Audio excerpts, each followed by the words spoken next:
Hello மக்களே, எல்லாருக்கும் வணக்கம். எல்லோரும் எப்படி இருக்கீங்க? நல்லா இருக்கேன்னு நம்புகிறேன். சரி, ஓகே. இன்றைக்கி என்ன பார்க்க போகிறோம் அப்படின்னா, நான் காலையில் மார்னிங்லேயே பார்த்தீங்கன்னா உங்களுக்கு ஒரு ஷார்ட்ஸ் போட்டிருப்பேன். இன்றைக்கி பார்த்தீங்கன்னா நான் இந்த எம்எல்எம் மார்க்கெட்டிங் ஸ்கேம்னு சொல்லி பல கம்பெனியை பற்றி சொல்லிட்டு இருந்தேன். ஆனால் இன்றைக்கி என்னென்னு பார்த்தோன்னா, இந்த அசால்ட்டுன்னு சொல்லி ஒரு கம்பெனி இருக்குது. அந்த கம்பெனியை பற்றி தான் பேசலான்னு சொல்லி வந்திருக்கேன். ஓகேவா? ஏன் அப்படின்னு பார்த்தோன்னா, அதை பற்றி கொஞ்சம் பேசணும் போல் தோணுச்சு. ஏன் அப்படின்னா, அந்த இடத்துல பார்த்தோன்னா நான் ஒரு 2 வருஷ கணக்கில் அங்கே ஒர்க் பண்ணியிருக்கேன். 2 வருஷம்னு நீங்களே சரியாக தெரியல, நீங்களே வந்து கால்குலேட் பண்ணிக்கோங்க. நான் ஃபர்ஸ்ட் ஆஃப் ஆல் என்னுடைய செல்ஃப் இன்ட்ரோ சொல்கிறேன். ஓகேவா? ஏன்னா அசால்ட்டை பொறுத்த வரைக்கும் பார்த்தீங்கன்னா, அவனுடைய செல்ஃப் இன்ட்ரோ தெரிஞ்சால் மட்டும்தான் நம்ம பற்றி தெரியும். ஓகேவா? அப்போ என்னுடைய உண்மையான செல்ஃப் இன்ட்ரோ பார்த்தோன்னா, மை நேம் பார்த்தோன்னா யோகேஷ்குமார். என்னோடய அப்ளைன் பார்த்தீங்கன்னா இமான்வேல். ஓகேவா? சேம் அடுத்து இன்ஃப்ளூயன்சர் பார்த்தோன்னா கனகராஜ். ஓகேவா? சேம் அடுத்து பார்த்தீங்கன்னா ஏஸ். ஓகேவா? ஏஸ் பார்த்தோன்னா நிதிஷ் சீனியர். ஓகேவா? இவங்க தான் அப்போ இருந்தது. நான் எங்கே முதல்ல பார்த்தீங்கன்னா இந்த அசால்ட் ஜேர்னி லைஃபுக்குள்ளே வந்தேன் அப்படின்னு பார்த்தீங்கன்னா, கோயம்புத்தூரில் இருக்கக்கூடிய காளாம்பாளையம், பேரூர் பக்கத்தில் காளாம்பாளையம்னு சொல்லி ஒரு இடம் இருக்குது. அங்கே தான் பார்த்தீங்கன்னா முதல்ல வந்து நான் அந்த இடத்துல ட்ரைனிங் வச்சு ஸ்டார்ட் அப் பண்ணி உள்ளே வரும்போது நல்ல லைஃப்பில் நல்லா இருந்துச்சு. ஏன் அப்படின்னா, இது வரதுக்கு முதல்ல பார்த்தோன்னா நிறையா மார்க்கெட்டிங் லெவலில் இருந்திருக்கேன், நிறையா மார்க்கெட்டிங் கம்பெனி பற்றி தெரிஞ்சிருக்கேன், நிறைய இடத்துல வேலை பார்த்துருக்கேன். அப்படின்னும் போது என்னுடைய ஃப்யூச்சருக்கு லைஃபை இழந்துட்டேன் அப்படின்னு வரும்போது பார்த்ததுன்னா, இந்த கம்பெனியை பார்க்கும்போது எனக்கு ஒரு பெட்டராக காமிச்சிச்சு. சரி, ஓகே, இதில் இருந்துச்சு அப்படின்னா கண்டிப்பாக நம்ம லைஃப் மாறும் அப்படின்னு சொல்லி ஒரு ஆசையில். ஏன் அப்படின்னு பார்த்தோன்னா, நான் இப்பயும் சொல்கிறேன், என்னுடைய எல்லா இடத்துலையுமே சொல்லியிருப்பேன், என்னுடைய ஆசைகள் என்ன அப்படின்னா ஒரே விஷயந்தான். நான் இந்த அசால்ட் ஜேர்னிக்கு வரும்போது ஒரே விஷயம், அவங்க காமனாகவே கேட்பாங்க, நீ அசால்ட்டுக்குள்ளே வரீங்க அப்படின்னா எதுக்காக வரீங்க அப்படின்னு சொல்லி ஒரு கொஷின் கேட்பாங்க. ஓகேவா? அப்போ என்னுடைய பதில் என்ன அப்படின்னு பார்த்தீங்கன்னா, என் ஃபேமிலியில் பார்த்தோன்னா அதிகமான கடன் இருக்குது. ஃபேமிலியே சரி பண்ணணும். சரிங்களா? அடுத்து அந்த கடனை கழிக்கணும். அடுத்து பார்த்தீங்கன்னா ஒரு ட்ரஸ்ட்டு வைக்கணும். அடுத்து ஒரு ஏசி பார்னு விஷயம் ரன் பண்ணி ஆகணும். அப்புறம் பார்த்தீங்கன்னா ஒரு முதியோர் இல்லம் வந்து வைக்கணும். ஓகேவா? ஏன் அப்படின்னா, கஷ்டப்பட்ட மக்கள் இங்கே தமிழ்நாடு முழுக்க எத்தனையோ பேர் இருக்காங்க. அவங்களெல்லாம் பார்த்தீங்கன்னா நல்லா வாழ வைக்கணும். இந்த மாதிரி ஒரு ஆசைக்காக, இந்தமாரி ஒரு லட்சியத்துக்காக மட்டும்தான் நான் இந்த அசால்ட் ஜேர்னிக்குள்ளே பார்த்தீங்கன்னா உள்ளேயே வந்தேன். ஓகேங்களா? அப்படி உள்ளே வரும்போது பார்த்தீங்கன்னா எனக்கு அந்த இடத்துல நிறையா சப்போர்ட் விஷயம் பண்ணாங்க, நிறையா விஷயங்கள் கற்றுக்கிட்டேன். அப்போ அந்த இடத்துல எனக்கு கற்றுக்கிட்ட சில பீப்புள்ஸ் இருக்காங்க. சில பேர் ஞாபகம் இருக்குது, சில பேர் ஞாபகம் இல்லை. ஓகேவா? ஆனால் எனக்கு அந்த போனால் அப்படின்னு உங்களுக்கு ஒரு 3 நாள் ட்ரைனிங் விஷயம் தருவாங்க. ஓகேவா? அந்த 3 நாள் ட்ரைனிங்கில் உங்களுக்கு என்னென்ன விஷயங்கள் தேவையோ எல்லா விஷயமே சப்போர்ட் பண்ணுவாங்க, எல்லாமே ஹெல்ப் அண்ட் சப்போர்ட் பண்ணுவாங்க. ஓகேவா?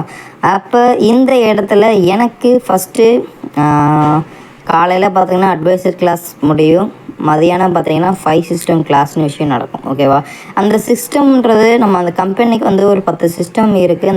அந்த சிஸ்டம் படியாக தான் அந்த கம்பெனி விஷயம் ரன் ஆகும்.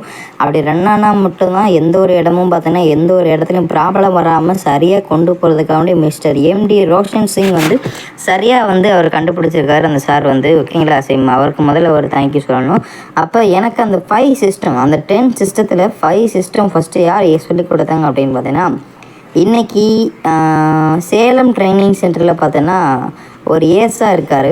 அவர் யாருன்னா மிஸ்டர் ஏஸ் அணுகுண்டு மனோஜ் சீனியர். ஓகேவா? இவர் தான் பார்த்தீங்கன்னா எனக்கு வந்து 5 சிஸ்டம் எடுத்தார். அப்போ இவரெலாம் பார்த்தீங்கன்னா என்னவாக இருந்தார் பார்த்தா பிரிட்ஜாக இருந்தார். ஓகேவா? பிரிட்ஜ் மீன்ஸ்னால் என்ன? ஒரு ப்ரொமோட்டராக இருந்தார். ப்ரொமோட்டராக இருக்கும் போதே எங்களுக்கு 5 சிஸ்டம் கிளாஸ் எடுத்தார். அப்போ அவருடைய எய்ம் என்ன அப்படின்னு பார்த்தீங்கன்னா, டைரக்டர் ஆகணும், மூவி எடுக்கணும், இந்த மாதிரி தான் அவர் லவ் பண்ணுறாரு. அந்த லவ்வெல்லாம் பற்றி பேசிகிட்டு இருந்தார். அப்போ அந்த 5 சிஸ்டத்தில் இவங்க பேசும்போது எனக்கு இன்னும் இன்ட்ரெஸ்ட் அதிகமாகிருச்சு. அப்போ ஒரே விஷயம் தான் உள்ளே வந்து, நான் லவ் பண்ணுற பொண்ணுக்காண்டு தான் அந்த இடத்துல உள்ளே வந்திருக்கேன். நான் உள்ளே வந்துட்டேன் அப்படின்னா கண்டிப்பாக நான் உள்ள லைஃப்பில் போயிடுவேன் அப்படின்னு சொல்லி தான் அவர் பேசிகிட்டு இருந்தார். சரி, ஓகே, அப்போ நம்மளும் நம்ம ஃபேமிலியில் ஏதோ ஒரு விஷயத்தை கலந்து கொண்டு போகலாம் அப்படின்னு சொல்லி தான் வந்தோம். அப்போ திரும்பியும் கேட்டேன். அப்போ அந்த அணுகுண்டு மனோஜ் என்ன சொன்னார் அப்படின்னு பார்த்தீங்கன்னா, இந்த அசால்ட்டுன்றது ஒரு கடல் மாதிரி, இதில் பணத்தை நீங்கள் குப்பை மாதிரி கிடக்கு, இதில் நீங்கள் தூண்டில் போட்டாலும் சரி, இல்லை வலையை போட்டாலும் சரி, உங்களுக்கு என்ன வேணுமோ நீங்கள் தான் எடுத்துகிட்டு போகணும் அப்படின்னு ஒரு வார்த்தையை சொன்னார். அதை பார்த்து தான் இம்ப்ரெஸ் ஆகி தான் சரி நம்ம கண்டிப்பாக பார்த்தோன்னா இந்த இடத்துல இருந்தே ஆகணும், நம்மளும் பார்த்தோன்னா தூண்டில் போடுறதா இல்லை வலைய போடுறதா இல்லை ஊர் மக்களுக்கு சம்பளம் கொடுத்து போகிற திட்ட போகிற அழுறதா அப்படின்னு சொல்லி ஒரு கனவுல பார்த்தீங்கன்னா உள்ளே வந்துட்டேன். சரி உள்ளே வந்ததுக்கப்புறம் பார்த்தீங்கன்னா செகண்ட் டே பார்த்தீங்கன்னா ஒரு நோட்ஸ்னு விஷயம் நடக்கும். ஓகேவா, எனக்கு ஃபஸ்ட் டே நோட்ஸ், ஏன்னா மார்னிங் ஃபுல்லாகவே உங்களுக்கு ட்ரைனிங் நடக்கும், ஈவினிங் பார்த்தோன்னா அந்த சொல்லி கொடுத்த விஷயங்கள் எல்லாமே உங்களுக்கு தெளிவாக திரும்பி உங்களுக்கு மைண்டுக்குள்ளே வந்து புரியறதுக்காண்டி பார்த்தீங்கன்னா உங்களுக்கு ஒரு 3 நபர் வந்து ஈவினிங் வந்து சொல்லி தருவாங்க. அவங்களாம் பார்த்தோன்னா இன்ஃப்ளூயன்சர்ஸ் அப்படின்னு சொல்லுவாங்க. இன்ஃப்ளூயன்சர்ஸ்னால் யார், செலிப்ரிட்டின்னு சொல்லுவாங்க, புகழ்பெற்றவங்கன்னு சொல்லுவாங்க. எங்களை பொறுத்த வரைக்கும், என்னை பொறுத்த வரைக்கும் இன்ஃப்ளூயன்சர்ஸ்னால் யாருன்னு பார்த்தோன்னா வேலைக்கார தேனீகள். ஓகேவா, யார், வேலைக்கார தேனீகள். ஏன்னா தேன் கூட தான் பார்த்தோன்னா இந்த அசாட்டுடைய ட்ரைனிங் சென்டர், அதில் இருக்கக்கூடிய ஏஎஸ்எஸ் தான் பார்த்தோன்னா ராணி தேனி, அதில் அலையக்கூடிய பீப்புள் தான் பார்த்தீங்கன்னா இன்ஃப்ளூயன்சர்ஸ். ஏன்னா சாப்பிடாம நல்லா இருக்காங்க தன்னுடைய உடம்பை பார்க்காம கூட பார்த்தீங்கன்னா இரவு 12 மணி ஆனாலும் சரி 10 மணி ஆனாலும் சரி எல்லா வேலையுமே அலைஞ்சிட்டு கொண்டு இருப்பதும் அந்த இன்ஃப்ளூயன்சர். அந்த மாதிரி எனக்கு சப்போர்ட்டிவாக கொடுத்தவங்க தான். அந்த மாதிரி சப்போர்ட்டே கொடுத்து என்ன இந்த அளவுக்குள்ள பாஸ் பண்ண வச்சு இவ்வளோ தூரம் கொண்டு வந்த சில உள்ளங்கள் தான் பார்த்தீங்கன்னா இன்றைக்கி ஏஸாக இருக்காங்க. அப்படி எனக்கு ஃபஸ்ட்டு ட்ரைனிங் யார் வந்தாங்க அப்படின்னு பார்த்தீங்கன்னா நோட்ஸ் யார் வந்தாங்க அப்படின்னா இன்றைக்கி ஏஸாக இருக்கார். ரொம்ப தங்கமான மனுஷன். தமிழ்நாட்டிலே பார்த்தோன்னா ரொம்ப சின்ன வயசில் பார்த்தோன்னா ஏசானவர். எனக்கு அவர் ரொம்ப பிடிக்கும். ஏன்னா அவரை பார்த்தோன்னா இன்ஸ்பயரே ஆனேன். சேம் இந்தமாரி நானும் இன்ஃப்ளூயன்சர் ஆகணும் அப்படின்னு சொல்லி ஆசைப்பட்டவன். அவர் நேம் பார்த்தோன்னா மிஸ்டர் ஏ சந்தோஷ் சீனியர். ஓகேவா, சூப்பர். அவர் தான் பார்த்தீங்கன்னா எனக்கு ஃபஸ்ட்டு நோட்ஸ்னு விஷயம் வந்தார். செகண்டு பார்த்தீங்கன்னா நோட்ஸ் பார்த்தீங்கன்னா பால்டப்பா கோபி. ஓகேவா, அவர் தான் பார்த்தீங்கன்னா திண்டுக்கல் மாவட்டம் சேர்ந்தவர், இன்றைக்கி ஏஸாக இருக்கார். இவர் பார்த்தோன்னா சேலத்தோட ட்ரைனிங் சென்டரில் ஒன் ஆஃப் த கிங்கு. ஓகேவா, இவர் தான் பார்த்தோன்னா எனக்கு செகண்ட் டே நோட்ஸ்னு விஷயம் வந்தார். தேர்ட் டே நோட்ஸ் யாருன்னு பார்த்தீங்கன்னா எங்களுடைய ஜென்ரேஷனோட ஹெட்டு. ஓகேவா, ஜென்ரேஷனோட எங்களோட ஸ்டார்டிங்லேருந்து நல்ல தங்கமான மனுஷன். அவரும் கம்மியான வயசு தான், நல்ல சுறுசுறுப்பாக இருப்பார், யாருக்கும் பயப்பட மாட்டார், நல்ல ஸ்லாங்கில் சூப்பராக பேசுவாப்பில், தங்கமான மனுஷன் மிஸ்டர் எஸ் ராஜபாண்டி சீனியர். ஓகேவா, இவர் தான் பார்த்தோன்னா தேர்ட் டே நோட்ஸு எடுத்தார். ஓகேவா, இந்தமாரி பீப்புளெலாம் சப்போர்ட் பண்ணனால மட்டும்தான் நான் உள்ளே வந்தேன். நல்லா ஜெயிக்கணும்னு ஒரு ஆசையில் வந்தேன், உள்ள கனவுக்குள்ளே வந்தேன். சரி ஓகே அப்படின்னு சொல்லிட்டு தான் இதெல்லாம் அப்ரூவலாம் முடிஞ்சாச்சு. சேம் அப்ரூவல் வருது, அப்ரூவல் எல்லாம் கடந்ததுக்கப்புறம் பார்த்தீங்கன்னா அந்த இடத்துல தான் ஒரு சொல்லுவாங்கள்ல, ஒரு பைக்கில் போயிட்டு இருந்தோம் அப்படி பூனை குறுக்க உள்ளே வந்துச்சு, அந்த பூனையை பார்த்து நிற்போம் பார்த்தீங்களா, அந்த மாதிரி தான் ஒரு நபர் உள்ளே வந்தார். இன்றைக்கி அவர் ஏஸாக இருக்கார், பெரிய ஏஸு. ஓகேவா, அவர் ஏசுன்னு பார்த்தீங்கன்னா மிஸ்டர் கனகராஜ் சீனியர். ஓகேவா, அவர் தான் உள்ளே வந்தவர். உள்ளே வந்துட்டு அந்த சொல்லுவாங்கள்ல, ஒரு வில்லன் வரான், ஒரு எதிரி வரான் அப்படின்னா அவனை போய் அடித்து கொள்ள முடியாது, சிரிச்சுக்கிட்டே அவன் சோத்தில் விஷத்தை வைக்கிற மாதிரி வச்சுட்டாரு. ஓகேவா, அவர் தான் வந்து பேசினார். ஓகேவா, ஹாய் ப்ரோ, எந்த ஊர்லேருந்து வரீங்க, எங்கே இருக்கீங்க அப்படின்னு சொல்லி பேசினாப்புல. சரி பேசினேன். அப்போ நிறையா விஷயங்கள் ஷேர் பண்ணிவிட்டு அப்ரூவல் பாஸ் ஆகிட்டு வந்துட்டு பேசுகிறேன். உங்கள்கிட்ட ஃப்ரெண்ட்ஸ் இருக்காங்களா அப்படின்னு கேட்குறாரு. என்கிட்ட ஃப்ரெண்ட்ஸ் இருக்காரு ப்ரோ, நான் ட்ரஸ்ட்டு வச்சுருக்கேன் ஆல்ரெடி, சேம் எனக்கு சப்போர்ட்டிவான பீப்புள்ஸ் நிறையா பேர் இருக்காங்க அப்படின்னு சொன்னேன். ஓ அப்படிங்களா, அப்போ நீங்களும் அந்த இடத்துல வேகமாக ஈஸியாக ஏபி ஆயிடலாம், ஏஸ் ஆயிடலாம் அப்படின்னு சொல்லி ஒரு ஆசைகளை மண்டையில் ஏற்றி விட்டாப்புல. நல்லா பிதாமகன் மாதிரி வெறி பிடிச்சிருச்சு. வேமா நம்ம ஏஸ் முடிச்சாகணும், இன்ஃப்ளூயன்சர் முடிச்சாகணும் அப்படின்னு சொல்லிட்டு ட்ரை பண்ணும்போது ஒரு வார்த்தை சொன்னார். எப்படி சொல்லுதுன்னு பார்த்தீங்கன்னா, அதெல்லாம் யாருனாலும் அப்படி வாக்கு சொல்ல முடியாது, ஒரு அரிச்சிந்தனை கொடுக்கக்கூடிய வாக்கு மாதிரி. என்ன சொன்னார்னா, அப்புறம் நீங்கள் உள்ளே வாங்க, என்னை நம்பி காசு கட்டுங்க, காசு கட்டினதுக்கப்புறம் நீங்கள் ட்ரை பண்ணதுக்கப்புறம் பார்த்தீங்கன்னா நீங்கள் ஒரு ஃப்ரெண்டுக்கு சான்ஸ் கொடுங்க. அப்படி உங்கள் ஃப்ரெண்ட்ஸ் யாராவது வரல அப்படின்னா, என் ஃப்ரெண்ட்ஸ் ரெடியாக இருக்காங்க, வேலைக்கு வர தயாராக இருக்காங்க, இவங்களை வந்து உங்களுக்கு கீழே நான் போடுறேன், இவங்களை உங்களுக்கு கீழே போட்டுட்டு அதுக்கப்புறம் பார்த்தீங்கன்னா உங்கள் ஃப்ரெண்ட்ஸ் வரும்போது எனக்கு பையாவே தாங்க, நான் சப்போர்ட் பண்ணுறேன் அப்படின்னு சொல்லி பேசினார். சரி நல்ல மனுஷனாக இருக்காப்புலே, இந்த மாதிரி மனுஷனாக உலகத்தில் யார் இருக்க மாட்டாங்க அப்படின்னு சொல்லிட்டு தான் கடந்து வெளியே வந்தேன். சரிங்களா, கடந்து வெளியே வந்து இந்த இடத்துல வந்து இவ்வளோ தூரம் அச்சீவ்மெண்ட்ஸ் ஆகியிருக்கேன். அப்போ அந்த மாதிரி கடந்து வரும்போது பார்த்தீங்கன்னா சரி ஓகே, நம்ம லைஃப்பில் என்றைக்காவது ஜெயிச்சிடலாம், முன்னேறிடலாம் அப்படின்னு சொல்லி தான் ஒரு எய்மில் வந்தது. சரி அப்படியே போக போக காளாம்பழம் இருந்தோம். காளாம்பழத்தில் பார்த்தோன்னா அடுத்தது ஏஎஸ்எஸ் கிரியேட் பண்ணாங்க. ட்ரைனிங் சென்டர் ரொம்ப பிக்காகிடுச்சு, பெருசாகிடுச்சு. சேம் அங்கே நம்ம இடம் மாற்றி ஆகணும் அப்படின்னு சொல்லிட்டு நம்ம காளாம்பழத்துலேருந்து ஸ்ட்ரெயிட்டாக எங்கே வந்தோம் அப்படின்னு பார்த்தீங்கன்னா அந்த துடியலூர் பக்கத்தில் கணுவாயின்னு சொல்லி ஒரு இடம் இருக்குது. அந்த கணுவாய் இடத்துக்கு வந்தோம். ஓகேடா. அங்கே வரும்போது தான் சேம் என்னோடய லைஃப்பை மாற்றி அமைக்கக்கூடிய அந்த ட்ரைனிங் சென்டரில் ஃபஸ்ட்டு நபராக ஒரு இன்ஃப்ளூயன்சராக கிரியேட் ஆனேன். என் கூட என் நண்பன் ஒருத்தர் பார்த்திங்கன்னா சரவணன் சொல்லி ஒருத்தர் இருப்பார். சேம் அவர் இன்ஃப்ளூயன்சர் ஆனார். சேம் அதுலேருந்து தான் எங்களுடைய ஜேர்னியை பற்றின ஆக்டிவேட் ஆச்சு. சரி, அப்போ இன்ஃப்ளூயன்சர் ஆகும்போது தான் கற்றுக்கிட்டோம். ஏன்னா வேலைக்கார தேனி எப்படி எப்படிலாம் வேலை பார்க்கணும் அப்படின்னு சொல்லி அப்போ தான் ட்ரைனிங் கொடுப்பாங்க. அதுக்கு பார்த்தோன்னா அந்த 3 ரேங்க் இருக்கும். அப்போ பார்த்தோன்னா அம்பாசிடர், ப்ரொமோட்டர், மேவன் இருக்கும். இன்றைக்கி பார்த்தோன்னா அசாட் பேட்ரான் அப்படின்னு ஒரு விஷயங்கள் இருக்குது. ஓகேங்களா?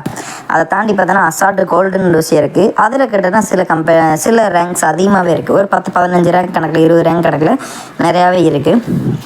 அப்படின்னும் போது நாங்கள் அந்த அசாட் பேட்டர்ன்லேருந்து ப்ரொமோட்டர் மேவன் வரும்போது அந்த ப்ரொமோட்டருக்கு பார்த்தீங்கன்னா 8500 பர்ச்சேஸ் பண்ணணும். சேம் அதே மாதிரி மேவனாக இருக்கும்போது 48,000 பர்ச்சேஸ் பண்ணணும். நான் பார்த்தீங்கன்னா 48,000 தான் பர்ச்சேஸ் பண்ணேன். ஏன் அப்படின்னு பார்த்தீங்கன்னா அது வேகமாக கட்டும்போது நம்ம லைஃப்பில் வேகமாக அச்சீவ்மெண்ட்ஸ் ஆகிடலான்னு சொல்லிட்டு இந்த அமௌண்ட்டை 2 நாளில் ரெடி பண்ணேன். இதுவுமே பாவம் ரொம்ப தப்பு பண்ணிட்டேன். ஏன்னா என் வீட்டுக்கு தெரியாது. என் வீட்டில் என்ன சொல்லி அந்த காசை வாங்கினேன் அப்படின்னு பார்த்தீங்கன்னா ஒரு கம்பெனியில் கவர்மெண்ட் வேலை கிடச்சிருச்சு. எனக்கு அந்த கம்பெனிக்கு கொஞ்சம் லஞ்சம் கட்டணும் அப்படின்னு சொல்லிட்டு அப்படியெல்லாம் பதில் சொல்லி வாங்குற மாதிரி வாங்கி அதை ஒரே அமௌண்ட்டாக மொத்தமாக பார்த்தீங்கன்னா பால்டப்பா கோபிநாத் சீனியருக்கு தான் பார்த்தீங்கன்னா அதை அமுச்சு விட்டேன். அது கூட ஸ்க்ரீன்ஷாட் பின்னாடி அப்ளை பண்ணுறேன். நான் அவர் ஜிபே பண்ணது எப்போ அனுப்புனேன் அப்படின்னு சொல்லிட்டு. சரி, அப்படிலாம் கடந்து வந்துட்டு பல ரிஜெக்ஷன் அனுபவிச்சு ஃப்ரெண்டுக்கிட்ட அவமானப்பட்டு பல ஃப்ரெண்ட்ஸ்லாம் சொல்லிட்டு போனாங்க, இதெல்லாம் ஒரு கம்பெனியா, இதெல்லாம் ஒரு இடமா, இதெல்லாம் நீ இருக்கியா, இதுக்கு நீ பேசாமல் எங்கேயும் வேலை பார்க்க வந்தேன், இதெல்லாம் ஒரு பொழப்பா அப்படின்னு சொல்லி நிறையா அவமானம் ஆச்சு, நிறையா அசிங்கங்கள் ஆச்சு. எனக்கு பயமும் கொடுத்துச்சு. சரி, என்னடா இருந்து இல்லாமல் இருக்க முடியாதா அப்படின்ட்டு. பட் இருந்தாலும் நமக்கு என்னென்னா இவ்வளோ நாள் இருந்திருக்கும் அப்படின்னு சொல்லிட்டு அப்படியே போக போக யூடியூப் வீடியோஸ்லாம் நிறையா பார்க்க ஆரம்பித்தேன். யூடியூப் வீடியோ நிறையா பார்க்கும்போது பார்த்தோன்னா ஒரு பயம் கொடுத்துருச்சு. என்ன பயம் அப்படின்னு பார்த்தோன்னா எல்லாமே பார்த்தோன்னா இதில் ஸ்கேம்னு சொல்லிட்டாங்க. நான் பணம் கட்டி முடிச்சுட்டு அதுக்கப்புறம் அந்த வீடியோ பார்க்குறேன், ஐயோ ஸ்கேம், என்னடா காசை கட்டிட்டு ஏமாந்துட்டோமே அப்படின்ற மாதிரி ஒரு பயம் ஆயிடுச்சு. பட் இருந்தாலும் இன்னொரு வில் பவர் ஆச்சு. என்ன எப்படி ஏமாத்தினானுங்க, ஓகேவா, என்ன எப்படி நல்லவு மாரி பேசி எந்த அளவுக்குலாம் பேசி என்னை ஏமாத்தினாங்களோ அதே மாதிரி நான் 5 பேர்த்துக்கு ஏமாற்ற போகிறேன். ஏன்னா நாங்களாக இருக்கும்போது பார்த்தோன்னா 5 ஃப்ரெண்டுக்கு சான்ஸ் கொடுக்கணும்னு சொன்னாங்க. ஆனால் இப்போ இருக்க இடத்துல 4 ஃப்ரெண்டுக்கு சான்ஸ் கொடுத்தாலே போதும் அப்படின்னு சொல்லியிருக்காங்க. அப்போ நான் ஒரு 5 ஃப்ரெண்டுக்கு ஏமாற்றணும். நான் அதிகமாகலாம் கிடையாது, 48,000 வாங்கின அவசியம் கிடையாது. ஏன்னா 48,000 வாங்கி அவங்க லைஃப்பில் அதிகமாக கஷ்டப்பட்டு தேவையில்லை. ஒவ்வொரு ஃப்ரெண்டும் கூப்பிட்டு ஒரு 8,000 வாங்கிட்டு நம்ம அவரை அமுச்சு விட்ருவோம் அப்படின்ற ஒரு மைண்ட் தாட்டில் தான் என்னுடைய காசை கட்டின காசை எடுத்துகிட்டு ஓடி போயிடலாம் அப்படின்னு சொல்லி தான் ஒரு பிளானில் தான் வேலை பார்த்துட்டு இருந்தேன்.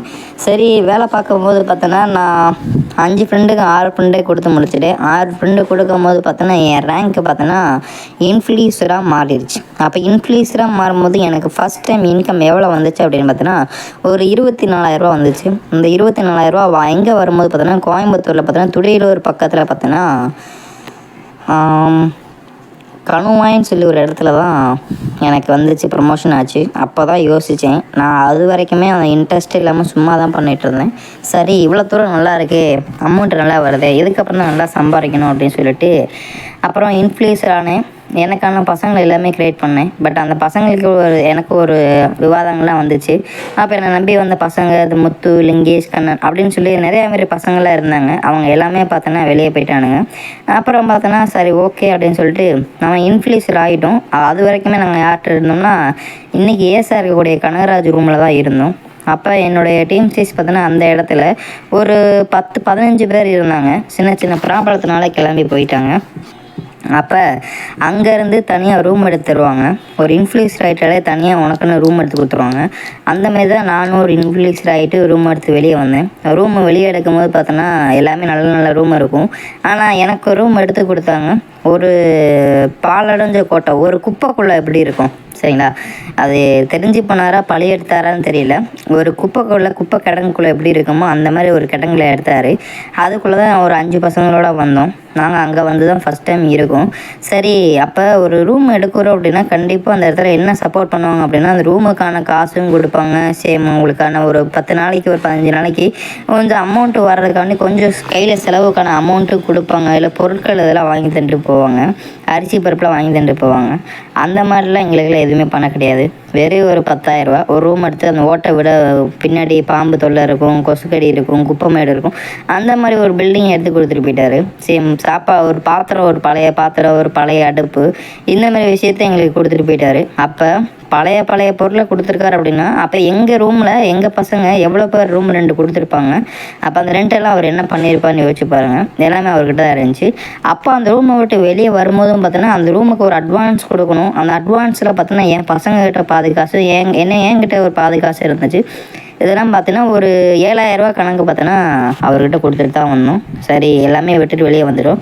வெளியே வந்துட்டு என் பசங்கள்கிட்ட சொன்னேன், தம்பியெல்லாம் இந்த மாதிரி ஆகிட்டோன்னா நம்ம நல்ல நிலைமைக்கு வந்தாலும் நல்லா பொழைச்சாகணும் அப்படின்னு சொல்லி அந்த இடத்துல சர்வே பண்ணோம். சரி ஓகேன்ட்டு அப்படி கம்பேக் ஆச்சு. கணுவாய் முடித்தோம். கணுவாயில் அதேமாதிரி ட்ரைனிங் சென்டர் ஃபுல்லாகிருச்சு. சரி நம்ம வேறு எங்கே போவோம் அப்படின்னு பார்த்தீங்கன்னா அப்படியே நேராக கிளம்பி ஈரோடு வந்துட்டோம். ஈரோடில் பார்த்திங்கன்னா ஒரு ட்ரைனிங் சென்டரு பிடிச்சோம். ஓகேங்களா, அங்கே தான் நல்லா போச்சு. எங்கள் லைஃப்பில் வந்து அடுத்தடுத்த விஷயங்கள் கேட்டாங்க. அப்போ அந்த இடத்துல அந்த ஈரோடு ட்ரைனிங் சென்டரில் பார்த்தோன்னா ஏசா யார் இருந்தார் பார்த்தோன்னா ரகுபதின்னு சொல்லி சீனியர் இருந்தார். அவர் தான் பார்த்தோன்னா அந்த ட்ரைனிங் சென்டர் ஹெட்டாக இருந்தார். அதுக்கப்புறம் பார்த்தோன்னா விக்கின்னு சொல்லி அவரோட டவுன் சீனியர் மிஸ்டர் விக்னேஷ் வரேன், அவர் தான் பார்த்தீங்கன்னா அடுத்து கிரேட் ஆனார். அங்கேயும் நல்லா போயிருந்துச்சு. அப்போ அந்த இடத்துல அதுக்கு இடையில கேப்பிருக்கு பார்த்தீங்கன்னா நம்ம ஈரோடு வந்ததுக்கும் கணுவாயில் இருக்கிறதுக்கும் அப்போ பார்த்தீங்கன்னா அந்த கணுவாயில் பார்த்தோன்னா எங்களுக்கு ஒரு சப்போர்ட்டிவாக இருக்கிறதுக்காக வேண்டி ஒரு கோபிநாத் சொல்லி அந்த பால்டப்பா சொல்லல பால்டப்பா கோபிநாத் அந்த சீனியர் பார்த்தீங்கன்னா எங்கள் கூட சர்வே பண்ணிகிட்டு இருந்தார். அப்போது மேனேஜ்மெண்ட் அப்படின்னு ஒரு விஷயம் இருக்குது. மேனேஜ்மெண்ட்னால் என்ன அப்படின்னு பார்த்தீங்கன்னா அந்த ரூமில் வரக்கூடிய காசு எல்லாமே இருக்குது. ஏன்னா இங்கே வந்து ஒரு பையன் ட்ரைனிங் வரான் அப்படின்னா அந்த ட்ரைனிங்குள்ளே வரும்போதே பார்த்தோன்னா 2,000 கட்டி ஆகணும். அந்த 2,000 பார்த்தீங்கன்னா அப்போது 200 நம்மளுடைய ஆஃபீஸ் ரன் ஆகுது இல்லையா, அந்த ஆஃபீஸுன்றது ஒரு 40,000 50,000 60,000 வரும். அந்த ஆஃபீஸுக்கும் நம்ம ரெண்ட் கொடுத்தாகணும். அப்போ அப்படின்னும் போது அதுலேருந்து அந்த 2,000 பார்த்தோன்னா 200 அவருக்கே தெரியாமல் நம்ம ஆஃபீஸுக்கு கொடுத்துருவோம். ஃபார்ம் வெரிஃபிகேஷன் ஃபீஸ்ன்னு சொல்லிட்டு மீதி 500 பார்த்தோன்னா அவனை 3 நாளைக்கு சாப்பாடு வைக்கிறதுக்காகவும் சாப்பாடு கொடுக்குறதுக்காகவும் கடையில் சாப்பிட வைக்கிறதுக்காகவும் அந்த காசு அந்த பையனுடைய ஃப்ரெண்டுக்கிட்ட வந்து 500 கொடுத்துருவாங்க. மீதி காசை பார்த்தோன்னா அவர் மேனேஜ்மெண்ட்டில் வச்சுருப்பார். அப்போ யார் வச்சுட்டு இருந்தா, நான் தான் வச்சுட்டு இருந்தேன். அப்போ அவருக்கு ஒரு டெரைட் பார்ட்னர் வந்தார். யாருன்னு பார்த்தோன்னா தினேஷ்னு சொல்லி. அவன் நல்ல பையன், தங்கமான பையன். இன்றைக்கி பார்த்தீங்கன்னா ரொம்ப ஒல்லி ஆகிட்டான். எங்கே இருக்கானே தெரியல இப்போதைக்கெல்லாம். அந்த பையன் உள்ளே வந்தான். அந்த பையன் உள்ளே வரும்போது பார்த்தீங்கன்னா சரி ஓகே தினேஷன் மேபி அவருக்கு முன்னாடி ஒரு பையன் வந்தான்னு நினைக்கிறேன். அப்புறம் வந்ததுக்கப்புறம் பார்த்தோன்னா அவர் ஒரு 2,000 ரூம் ரெண்ட் கொடுத்தாரு. அந்த ரூம் ரெண்ட்டை பார்த்தோன்னா இந்த பால்டாப்பா கோபின்றவர் தரவே கிடையாது. சரி தரலை, எங்கடா போச்சு அப்படின்னு சொல்லிட்டு என்னுடைய டவுன் இன்ஃப்ளூயன்சர் இருந்தார். அவர்கிட்டையும் கேட்டேன், இல்லை தரலை அப்படின்னு சொல்லிட்டாங்க. அப்போ நான் கேட்குறேன் எங்கே சீனியர் ரூம் ரெண்டுங்க அப்படின்னு. அதெல்லாம் விடுங்க, கணக்கு பார்க்காதீங்க, தரேன் அப்படின்னு சொல்லிட்டாரு. சரி அப்போ என்ன பண்ணீங்க, அந்த காசை சொல்லுங்கள் அப்படின்னு. ஜிபிஜி போட்டுட்டு அப்படின்னு சொன்னார். ஓகேவா, ஜிபிஜினா என்ன அப்படின்னு பார்த்தோன்னா இந்த அசார்ட்டோடைய இன்னொரு ப்ராஃபிட் இன்கம். ஓகேவா, எவனாவது அசார்ட்டில் பார்த்தோன்னா 1 டைம் ப்ராஃபிட் 1 டைம் பர்ச்சேசிங் சொல்லி எவனாவது சொன்னால் மண்டையிலே அடிங்க. ஓகேவா, ஏன் அப்படின்னு பார்த்தோன்னா நீங்கள் ஒரு லெவலுக்குன்னு ஒரு லெவல்லேருந்து ஒரு லெவலுக்கு போகணும் அப்படின்னா கண்டிப்பாக பர்ச்சேஸ்னு விஷயம் தேவைப்படும். ஓகேவா, அப்போ நீங்கள் ஒரு ப்ரொமோட்டர் மேவன் அம்பாசிடரில் இருக்கீங்க அப்படின்னா அப்போ உங்களுக்கு பர்ச்சேஸ் தேவைப்படாது. அப்போ நீங்கள் முடிக்கிறதுக்கு ஒரு 4 மாதமோ 5 மாதமோ 6 மாதமோ கூட இருந்தாலுமே நீங்கள் சும்மா தான் இருப்பீங்க. ஓகேவா, அடுத்து நீங்கள் இன்ஃப்ளூயன்சராக ஆகிட்டீங்க அப்படின்னா கண்டிப்பாக எவ்ரி மந்த்துமே நீங்கள் பர்ச்சேஸ் பண்ணுற மாதிரி தான் இருக்கும். ஓகேவா, எவ்ரி மந்த். அதுவும் சில விஐபிலாம் சொல்லுவாங்க, உங்களுக்கு தேவைப்பட்டால் நீங்கள் பண்ணிக்கிற போகிறீங்க, தேவை இல்லாட்டி வேண்டாம் அப்படின்னு சொல்லுவாங்க. ஓகேவா, தேவைப்பட்டால் பண்ணிக்கிறேன்னா அப்போ சொல்லலாம் தானே எல்லாத்துக்குமே பர்ச்சேசிங் இருக்குது அப்படின்னு.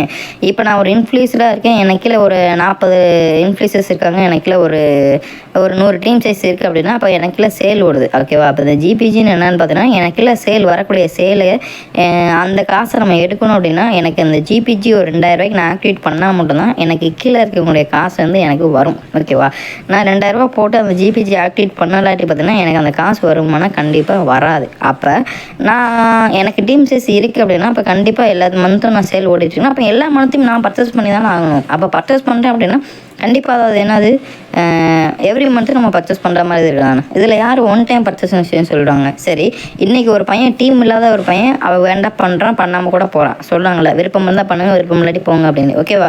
அப்போ அடுத்து போகக்கூடிய நாட்களில் அவருக்கும் டீம் வந்துருச்சு அப்படின்னா அப்போ கண்டிப்பாக அவரும் பர்ச்சேஸ் பண்ணி தான் ஆகணும். அப்போ எல்லாருமே பார்த்தோன்னா அந்த லெவல் அவங்களோட டீமுன்றது பெரிய பில்ட் ஆயிடுச்சு அப்படின்னா கண்டிப்பாக எல்லாமே பர்ச்சேஸ் பண்ணி தான் ஆகணும். ஆனால் இன்றைக்கி என்ன சொல்லலாம்னா ஒன் டைம் பர்ச்சேசிங் அப்படின்னு சொல்லுவாங்க. அப்படிலாம் கிடையாது. எவ்ரி மந்த்தும் நீங்கள் 2000 நீங்கள் பர்ச்சேஸ் பண்ணுற மாதிரி இருக்கும். சரி, அப்போ அந்த 2000 காசை பார்த்தீங்கன்னா அவருடைய டவுன் காசை பார்த்தோன்னா இவர் எடுத்து வச்சுக்கிட்டாரு. கேட்டால் ஜிபிஜி போட்டை விடுங்க பார்த்துக்கலாம் அப்படின்னு சொல்லி. சரி ஓகே அப்படின்னு விட்டாச்சு.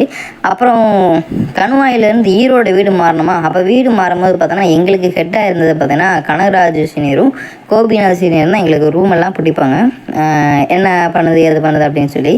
அப்போ ஒவ்வொரு வீட்டுக்குமே பார்த்தோன்னா ஒவ்வொரு மாதிரி அட்வான்ஸ் வாங்கணும். அப்போ என் வீட்டில் வந்து பார்த்திங்கன்னா ஒரு வீடு என் வீடு மாறினேன், ஒரு வீடு தான். அப்போ என்கிட்ட எவ்வளோ வாங்கினாங்க அப்படின்னு பார்த்தீங்கன்னா ஒரு 30,000 என்கிட்ட அமௌண்ட் வாங்கினாங்க. அந்த 30,000 பார்த்தீங்கன்னா பசங்க என் ரூமில் இருந்தது ஒரு 10-15 பேர் தான், 10 பேர் 17 பேர் இருந்தாங்க. அப்போ அந்த 17 பேரில் பார்த்தீங்கன்னா ஒரு 10 பேர் தான் அமௌண்ட் கொடுத்தாங்க. ஒரு ஆள் 2,000 பைத்திரண்டு 20,000 தான் வரும். அப்போ அந்த இன்னும் 10,000 என்னுடைய கை காசை வச்சு தான் நான் 30,000 அவர்கிட்ட கொடுத்தேன். அவர் என்ன சொல்லிட்டாரு, சரி உங்களுக்கு 30,000க்கு ஒரு நல்ல வீடு பார்த்தாச்சு, அந்த வீடு பெரிய வீடு உங்களுக்கு சரியாக போகும் 17 பேர்த்துக்கு அப்படின்னு சொல்லிட்டாங்க. சரி ஓகே, நாங்களும் கணுவாயிலிருந்து ஈரோடு வரும்போது பார்த்தோன்னா எங்கள் பசங்க பாதி பேர் பார்த்தோன்னா அந்த கம்பெனி எனக்கு பிடிக்கல, நான் வீட்டுக்கு போகிறேன் அப்படின்னு சொல்லி கிளம்பிட்டாங்க. மீதி ஒரு 6 பேரோ ஒரு 7 பேரோடு தான் வந்தோம். அந்த 7 பேர்த்துக்கு 30,000 வீடு. சரி ஓகே, நான் அந்த வீட்டுக்கு வந்துட்டோம். வீட்டில் வந்து ஒரு 2 மாதம் 3 மாதம் சர்வே பண்ணோம். 3 மாதத்துக்கு அப்புறம் பார்த்தோன்னா ஹவுஸ் ஓனருக்கும் எனக்கும் பிரச்சனை வந்துடுச்சு. சரி ஓகே, அப்போ அந்த அட்வான்ஸை கொடுங்க, நான் வேறு ரூமுக்கு காலி பண்ணிக்கிறேன் அப்படின்னு சொல்லி நம்ம ஒரு 3-4 மாதம் கழிச்சு அந்த அட்வான்ஸை பற்றி நான் கேட்கும் போது தான் சொல்கிறாங்க எவ்வளோ அட்வான்ஸ் கொடுத்தீங்கன்னு கேட்டாங்க. நான் சொன்னேன் 30,000 கொடுத்தேன், எனக்கு 30,000 கொடுங்க அப்படின்னு சொல்லும் போது 30,000 கொடுக்க கிடையாது, 25,000 தான் நீங்கள் கொடுத்தீங்க அப்படின்னு சொல்கிறாப்புல. ஓகேவா? அப்போ சரி, இப்போ இந்த காசு எங்கே போச்சுன்னா எனக்கு தெரியாது, யார் காசு கொடுத்தா அவன்கிட்ட கேட்டேன். நான் கோபிக்கு கால் பண்ணி கேட்குறேன், எங்கே சீனியர் நான் உனக்கு 30,000 கொடுத்தேன் நான், ஆனால் இவர் வீட்டுக்காரங்க பார்த்தோன்னா 25,000 தான் கொடுத்துட்டேன்னு சொல்லிடுறாங்க. என்ன சொல்கிறீங்க, எனக்கு ஒன்றுமே புரியலைன்னு. ஆமாம், உங்கள் வீட்டுக்கு 25,000 தான் கொடுத்தோம் அப்படின்னு எப்போ அந்த வீடு காலி பண்ணும் போது 4 மாதங்க அப்புறம் தான் அந்த விஷயம் நானாக கேட்க போதே தெரியுது. அப்போ நான் எதுவுமே சொல்லலாட்டி என்ன இருக்கும், அந்த விஷயமே ஃபுல் அண்ட் ஃபுல் மறைஞ்சிருக்கும். ஓகேவா? சரி ஆகணுன்ட்டு என்ன சொல்கிறாரு, சரி அந்த காசை நான் இங்கே கிடையாது, இன்னொரு டவுன் இருக்கார், அவருக்கு காசு பார்த்தலை, அப்போ அந்த காசை போட்டு அவருக்கு எடுத்துகிட்டு போய்ட்டுறாரு. அப்போ நான் கடை வாங்கி நான் ஒரு 5 ரூபா வட்டிக்கு வாங்கி அந்த காசை கொடுத்து 5,000 ரூபாய்க்கு நான் 10,000 கணக்கில் கட்டி வாங்கியிருக்கேன். அப்போ நாங்களாம் சொம்பையா, ரைட்? ஓகேவா? அப்போ அந்த மாதிரிலாம் நான் கேட்கணும்னு தோணுச்சு. பட் இருந்தாலும் பெரிய ஆளுங்க, சங்கட்டம், கேட்கக்கூடாது. ஓகேவா? சரி மனசில் வச்சுக்கிட்டு ஒரு 2-3 நாள் கம்மிட்டு இருந்தேன். சரி விட்றா, எப்படி அது லைஃப்பில் கடந்து வந்துடலாம் அப்படின்னு சொல்லிட்டு கடந்து வந்தேன். அடுத்தடுத்து ரிஜெக்ஷன் ஆச்சு. ரிஜெக்ஷன் வரும்போது ஏன் அப்படின்னு பார்த்தோன்னா ரூமுக்குள்ள ஒரு 15 பேர் இருக்காங்க அப்படின்னா ஒரு பையன் வந்து ஒரு பையன்கிட்ட கால் பண்ணி பேசும்போது பார்த்தோன்னா ஒரு ஃப்ரெண்டுக்கு கூப்பிடும் வேலைக்கு வரையாடா அப்படின்னு. அவன் என்ன சொல்லுவான், கண்டுபிடிச்சிருவான், நீ அசாட்லையாடா இருக்கு அப்படின்னு சொல்லி. அப்போ அந்த பையனுக்கு பையன் ஆயிரும். அந்த பையன் இன்னொரு ஃப்ரெண்டுகிட்ட சொல்லுவான். இன்னொரு ஃப்ரெண்டுகிட்ட சொல்லும்போது அந்த ரூமில் இருக்க பசங்களுக்கு எல்லாமே பயப்பட ஆரம்பிச்சிடுவாங்க. பயப்பட ஆரம்பிக்கும்போது ஒரு நாள் பார்த்தோன்னா வீட்டை விட்டு காலியாகி போவாங்க, ஊருக்கு ஓடி போவாங்க. ஓகேவா? அப்போ ஒரு ரூமில் ஒரு பல பேர் ஒரு அதிகமாக இருக்கவே கூடாது. ஏன்னா ஒரு 4 பேரோ ஒரு 10 பேரோ இருந்தால் தான் நம்ம வாட்ச் பண்ணுறதுக்கு அதிகமாக இருக்கும், நல்லாயிருக்கும். சரி, அதனால் பார்த்தோன்னா ரூமை எமர்ஜென்சியாக பிரித்தவணும் அப்படின்னு சொல்லிட்டு இன்னொரு வீடு பிரித்து கொடுத்தோம். சேம் அதுக்கு அட்வான்ஸும் கொடுத்து பாத்திரம் பார்த்தோன்னா எங்கேயோ பழைய பாத்திரத்தை எங்கேயோ தூக்கிட்டு வந்தார். ஏதோ ஒரு ரூமில் இருந்து எந்த இன்ஃப்ளூயன்சர் மேனேஜ்மெண்ட் போட்டான்னு தெரில, எந்த ரூமில் இருந்துச்சுன்னு தெரில, அந்த காசை பார்த்தோன்னா அந்த பாத்திரத்தை எடுத்துகிட்டு வந்து வச்சார். சரி ஓகேன்ட்டு அப்போ ஈரோட்டில் இருக்கும்போது பார்த்தோன்னா ஈரோட்டில் அதிகமான ப்ராப்ளம் அதிகமாக வர ஆரம்பிச்சிச்சு, நிறையா பிரச்சனைகள் வந்துச்சு. சரி, அதெல்லாம் பற்றி நம்ம பேச வேண்டாம். ஓகேவா? அப்போ அந்த இடத்துல சரி என்ன ப்ராப்ளம் அப்படின்னு பார்த்தோன்னா அதிகமான பீப்புள் அங்கே அதிகமாக இருந்தோம். சரி, இந்தமாரி பிரச்சனை ஆயிடுச்சு. சரி, இது என்னடா இது இப்படிலாம் ஆயிடுச்சு அப்படின்னு சொல்லிட்டு வந்து போலீஸ்காரங்களாம் வந்து அந்த ட்ரைனிங் சென்டரை வந்து சீல் வச்சு ஏசெல்லாம் வந்து தாக்கி வெளியே அமுச்சு விட்டாங்க. சரி ஓகே, தாக்கி அமுச்சு விட்டாங்களே அப்படின்னு சொல்லிட்டு ஒரு நாளில் 2 நாள் இல்லை, கிட்டத்தட்ட ஒரு 1.5 மாதம் கணக்கில் ரூம்லேயே தான் இருந்தோம். இந்த 1.5 மாதமாக கையில் காசு கிடையாது சுத்தமாக. ரூமில் பார்த்தீங்கன்னா ஒரு 17 பேர் கணக்கில் இருக்காங்க. அந்த பசங்களுக்கும் ரூம் 2 கொடுக்க முடியல. ஏன்னா கொஞ்சமாக ஏதாவது சேல் ஓடினா மட்டும்தான் வீட்டில் காசு கொடுக்க முடியும். எந்த சேலுமே ஓடலை. அப்புறம் எப்படி அந்த பசங்க காசு கொடுப்பானுங்க? பாவம் என்னை நம்பி உட்காந்துட்டு இருந்தானுங்க. நான் யார்கிட்ட காசு கேட்கணும்னு தெரியல. பட் இருந்தாலும் எனக்கு தெரிஞ்ச முடிஞ்ச அளவுக்கு முயற்சி பண்ணி தான் அந்த காசை ரெடி பண்ணி அவங்களுக்கு சாப்பாடுக்கெலாம் போட்டுட்டு இருந்தேன். சரி, அப்போ உடனே என்ன சொன்னாங்க அப்படின்னு பார்த்தீங்கன்னா இங்கே இருக்க வேண்டாமா, இங்கே இருந்தோம்னா எங்கே போலீஸ் வைக்காரங்க வந்தாலும் நம்ம கண்டிப்பாக கண்டுபிடிச்சிருவாங்க. நம்ம என்ன பண்ணோம் அப்படின்னா சேலம் போகலாம். சேலம் போனோம் அப்படின்னா சேலம் ட்ரைனிங் சென்டர் போயிட்டோம் அப்படின்னா கண்டிப்பாக அங்கே நல்லாயிருக்கும் அப்படின்னு நாங்கள் போய் சேலத்தில் போய் ட்ரைனிங் சென்டர் மூவ் பண்ணுறோம், செக் பண்ணிவிட்டு வரோம் ட்ரைனிங் சென்டர் இடம் இருக்குது அப்படின்னு சொல்லிட்டு பார்த்துட்டு வரோம். அதுக்கப்புறம் நீங்கள் போய் ரூமு தேடுங்க அப்படின்னு சொன்னாங்க. சரி ஓகேன்னு சொல்லிட்டு நாங்கள் ரூமு தேடுறதுக்காண்டி வந்துவிட்டோம். அப்போ இந்த இடத்துல வரும்போது பார்த்தோன்னா பசங்களுக்கும் சாப்பாட்டுக்கு ஒரு 1.5 மாத கணக்கில் கையில் பார்த்துருக்கேன். அப்புறம் இங்கே வேறு வரணுமா, இங்கே அப்போ ஈரோட்டிலேருந்து சேலத்துக்கு பார்த்தோன்னா கிட்டத்தட்ட ஒரு 75 கிலோமீட்டர் வரும். அப்போ அந்த வண்டிக்கு பெட்ரோலுக்கே பார்த்தோன்னா ஒரு 300 ரூபா போடணும். அதுக்கும் கையில் காசு இல்லை. சரி 300 பெட்ரோல் போடணும் அப்படின்னு சொல்லிட்டு அந்த காசை நம்ம வீட்டில் ரெடி பண்ணி காலையில் 300, ஈவினிங் 300 சொல்லி 2 ஷிஃப்ட் கணக்கில் போட்டு அலைஞ்சு அந்த வீடை கண்டுபிடிக்கும் போது அந்த ஊருக்குள்ளே பார்த்தோன்னா அந்த வீட்டு புரோக்கருக்கு பார்த்தோன்னா ஒவ்வொருத்தவங்க என்ன சொல்லிட்டாங்கன்னா 1 மாத வாடகையை நீங்கள் அப்படியே கொடுத்தானுன்னு சொல்லிட்டாங்க. சரி 1 மாத வாடகை அப்படின்னும் போது என்ன அப்படின்னா ஒரு வீட்டில் 10,000 வாடகை சொல்கிறாங்கன்னா அந்த 10,000 அப்படியே கமிஷனாக கொடுத்துடணும். 6,000 சொல்கிறாங்கன்னா அந்த 6,000 அப்படியே கமிஷனாக கொடுத்துடணும். 20,000 சொல்கிறாங்கன்னா அந்த 20,000 வாடகை அப்படியே கமிஷனாக கொடுத்துடணும். இந்த மாதிரி தான் இருந்துச்சு.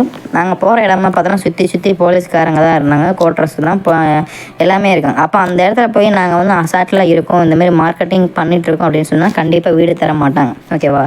ஏன் வீடு தர மாட்டாங்க அப்படின்னா கண்டிப்பாக இந்தமாரி ஏன்னா ஆல்ரெடி நாங்கள் ஈரோட்டில் போலீஸ்காரங்க தெரிஞ்சு தான் தப்பிச்சு தான் வெளியே வந்திருக்கோம். சரி அப்போ ஏன்னா கம்பெனி உண்மை தான். பட் எந்த கம்பெனியாக இருந்தாலுமே ஒரு லிமிட்டான ஆள் தான் தேவை. நம்ம அதிகமான ஆட்கள் வச்சனால கண்டிப்பாக விரட்ட தான் செய்வாங்க. அந்தமாதிரி விரட்டி விட்டாங்க. அப்புறம் நாங்கள் வந்து ஏரியாவில் வந்து கண்டுபிடிச்சோம், பார்த்தோம். அப்போ எங்களுக்கான மூத்த சீனியர்லாம் இருந்தாங்க, அவங்களும் ட்ரை பண்ணி பார்த்தாங்க. அப்போ அவங்க செல்ஃபீஸாக என்ன பண்ணிட்டாங்க, நான் ஒரு 2-3 வீடு மட்டும் அவங்களுக்கு ஏற்ற மாதிரி அவங்க ரிலேட்டிவ் வச்சு கண்டுபிடிச்சி எடுத்துக்கிட்டாங்க. மீதி எங்களுக்கெல்லாம் வீடு கிடையாது. அப்போ நான் என்ன பண்ணிட்டேன்னா ஒரு புரோக்கரை போய் விசாரிக்கும் போது, தம்பி ஒரு வீட்டுக்கு வாடகை எவ்வளோ சொல்லணும், அந்த வாடகை எனக்கு கொடுத்துருங்க, உங்களுக்கு வீடு பிடிச்சி தரேன்னு சொன்னாங்க. சரின்னு சொல்லிவிட்டு நான் ஒரு வீடை விசாரிக்கும் போது பார்த்தோன்னா ஒரு வீடு 30,000 சொன்னாங்க, வாடகை பார்த்தோன்னா 6,000 சொன்னாங்க. ஓகேவா? அப்போ அவர் என்ன சொல்லிட்டாருன்னா 6,000 நீ வந்து சரி 10,000 வாடகை சொல்லியிருந்தாரு, அது குறைச்சி நான் 6,000 பேசியிருந்தேன்.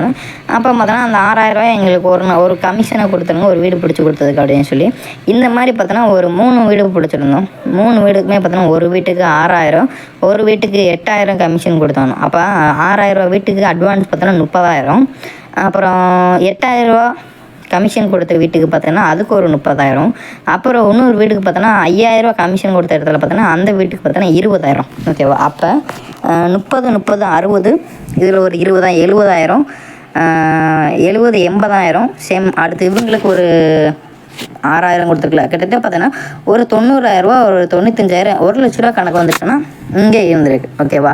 இந்த காசு நம்ம சரி பண்ணியிருக்கோம். சரி அப்போ இதுக்கு காசு எங்கேருந்து வந்துச்சு அப்படின்னு பார்த்தீங்கன்னா நம்ம எங்கே இருந்தோம், ஈரோட்டில் தப்பிச்சு வந்தோமா. அப்போ ஈரோட்டில் எனக்கு என் வீடு வந்து 2ஆக பிரித்தோம். யாருனால சொன்னோம்ல, அந்த பசங்களை ஒன்றா இருந்தாங்கன்னா ஸ்ப்ரெட் ஆயிரும் அப்படின்னு சொல்லி ரூமை பிரித்தனால அங்கே ஒரு ரூமில் பார்த்தீங்கன்னா அவங்க சைட்லேருந்து ஒரு 25,000 கணக்கு ஒரு ரூமுக்கு கொடுத்தாங்க. ஓகேவா?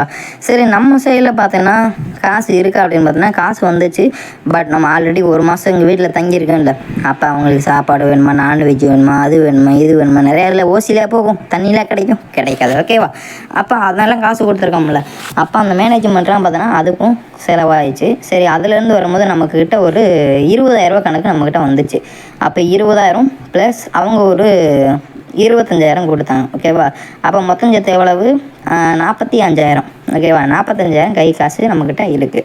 சரி 45,000 கொண்டு இங்கே வந்துட்டுருக்கோம். சரி அப்போ இடையில பெட்ரோல் வேறு போட்டிருக்கோமே, இந்த பெட்ரோலுக்கு பார்த்தோன்னா ஒரு 5,000 கணக்கு. ஏன்னா நம்ம ஒரு 5-6 நாள் கணக்கில் அஞ்சிருக்கோம், சாப்பாடுக்கு இருக்குது, நம்ம ஸ்டே பண்ண இருக்குது, எல்லாமே இருக்குது. 5,000 போக மீதி 40,000 நம்ம கையில் இருக்குது.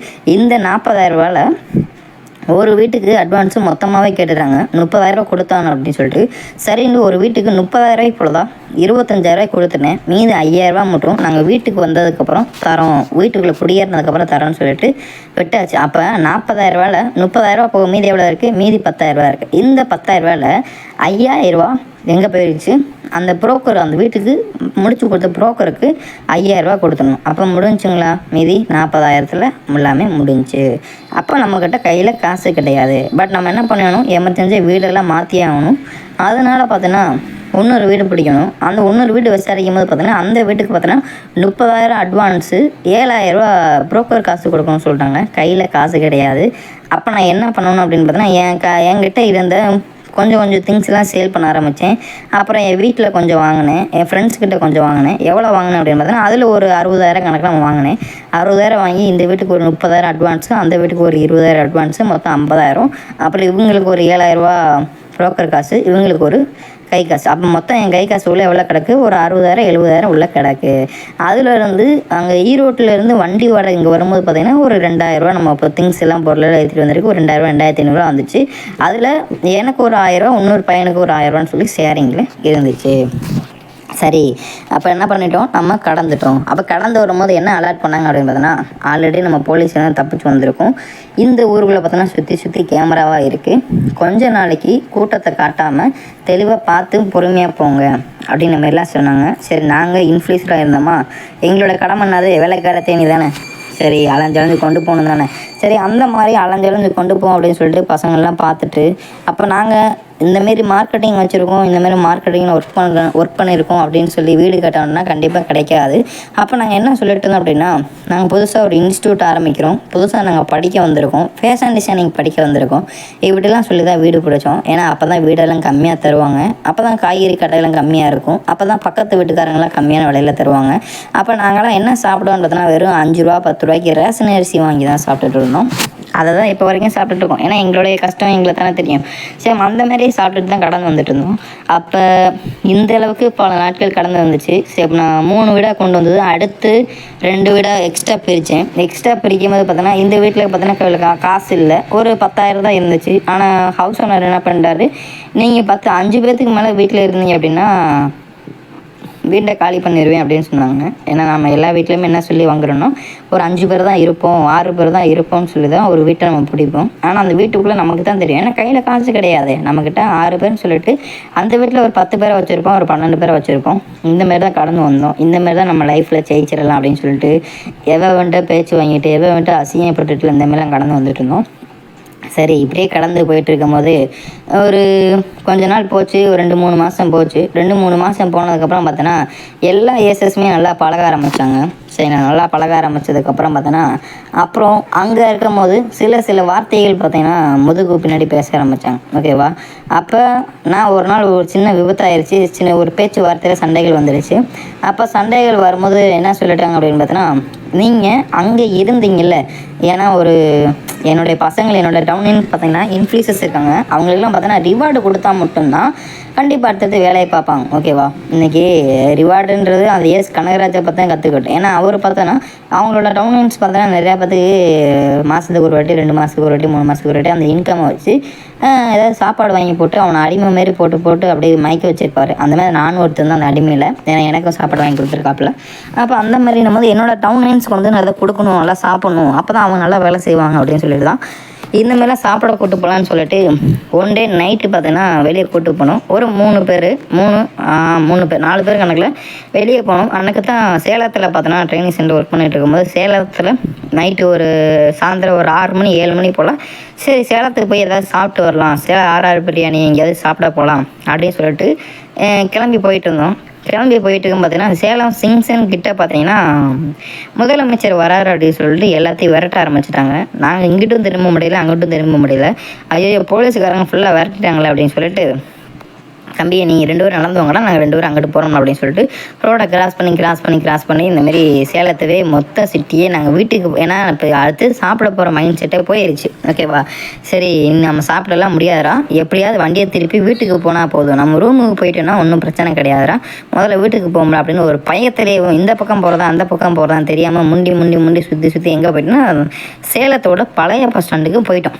என்னடா இது, ஏதோ ஒரு சந்துக்குள்ளே போனால் எங்கேயோ வந்து இப்போ பழைய பஸ் ஸ்டாண்டுக்கு வந்துட்டு எப்படிடா வீட்டுக்கு போகிற அப்படின்னு சொல்லிட்டு ஒரு நபர்கிட்ட கேட்கும் போது, இன்றைக்கி முதலமைச்சர் வந்திருக்காரு, கண்டிப்பாக நைட்டு ஒரு 11 மணி 12 மணி வரைக்கும் பார்த்தீங்கன்னா இருப்பாங்க, அதுக்கப்புறம் தான் பார்த்தீங்கன்னா அவங்க போவாங்க அப்படின்னு சொல்லிட்டாங்க. அப்போ பசங்களும் பயப்பட ஆரம்பிச்சிட்டாங்க, என்னன்னா லாக் ஆகிக்கிட்டோமா அப்படின்ற மாதிரி.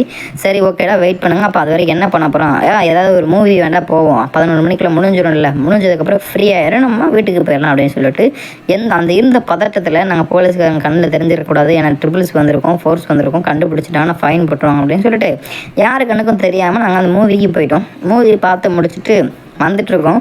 வரும்போது மணி பார்த்தீங்கன்னா 12:05 12:10 இருக்கும். அப்போ அந்த தேட்டர்லேருந்து வெளியே வந்துட்டுருக்கோம். சேலத்தோட புது பஸ் ஸ்டாண்டில் பார்த்தோன்னா அன்னைக்கு நைட்டு 2 ஏஎஸ் விக்னேஷ் சீனியரும் ரகுபதி சீனியரும் அங்கே நின்றுருந்தாங்க. பார்த்தானுங்க. பார்த்து எங்கே போகிறீங்க, எங்கே போயிட்டு வரீங்க, இந்தமாதிரி ட்ரீட் கொடுத்து வந்தோம், பார்த்துட்டு இப்போ இந்தமாரி பசங்களுக்கு ரிவார்டு கொடுத்துருந்தேன் அப்படின்னு. சரி ஓகே மிட் டைமில் போயிருக்கீங்க அப்படின்னு சொல்லிட்டு அவரும் நல்ல விதமெல்லாம் பேசினார். ஓகேவா, சொல்லுவாங்கள்ல அப்படியே காதில் அப்படி நல்லா தேன் ஒழுகிற மாதிரி பேசுவாங்கன்ற மாதிரி அந்த மாதிரிலாம் பேசுனாங்க. ஏப்போ இந்த மூவிக்கு போகிறதுக்கு இந்த தேட்டர் போகலாம்ல, இங்கே நல்லா தானே இருக்கும், ஏன் இவ்வளோத்தும் விளையாடுறீங்க, இங்கேனா ஏசி நல்லாயிருக்கும், சீட்டு நல்லாயிருக்கும், இந்த மேலே வாழைப்பழம் மாரி பேசும்போது நம்ம பசங்க நம்பிட்டு ஆமாம் சீனியர் அப்படி தான் சீனியர் நெக்ஸ்ட் டைம் போயிடும், சரி அங்கே சீனியர் இங்கே சீனியர் அப்படின்ட்டு பேசிட்டு வந்துட்டானுங்க. சரி காலையில் வந்து பார்த்தோன்னா அதை நேருக்கு நேராக பேச முடியாமல் அடுத்த ஆளை வச்சு ஏவி விட்டானுங்க. உங்கள் பசங்க யார்கிட்டையும் கேட்காம நைட்டு 12 மணிக்கு வெளியே சுற்றிட்டுருக்காங்க அப்படின்னு. சரி ஓகே நாங்கள் சுற்றுறோம், அவர் தானே தானே 2 கொம்பா இருக்குது, ரைட் ஓகேவா. அப்போ அவருக்கும் நம்மளை மாதிரி சேஃப்டி தானே வைக்கும். ஓகேவா, அப்போ நாங்கள் போன இடத்துல யாருக்கும் எதுவும் தெரியாது, எந்த போலீஸ் ப்ராப்ளம் வர கிடையாது, எந்த ஒரு பிரச்சனையும் வர கிடையாது, யாருக்கும் தெரியாமல் தான் நாங்கள் கொண்டு வந்தோம். ஓகேவா, சரி அந்தமாரி வரும்போது பார்த்தோன்னா காலையில் பார்த்தோன்னா பிரச்சனைகள் ஆயிடுச்சு. அன்றைக்கி எங்கள் பேரண்ட்ஸ் வந்திருந்தாங்க. எங்கள் பேரண்ட்ஸை பார்க்க நான் கிளம்பிட்டேன். அப்போ கிளம்புனதுக்கப்புறம் பார்த்தோன்னா அங்கேருந்து என்னுடைய பசங்களை ஒரு 3 பேர்த்த பார்த்தோன்னா சின்ன பையன் மாதிரி ட்ரீட் பண்ணி வெளியே அமுச்சு விட்டாங்க.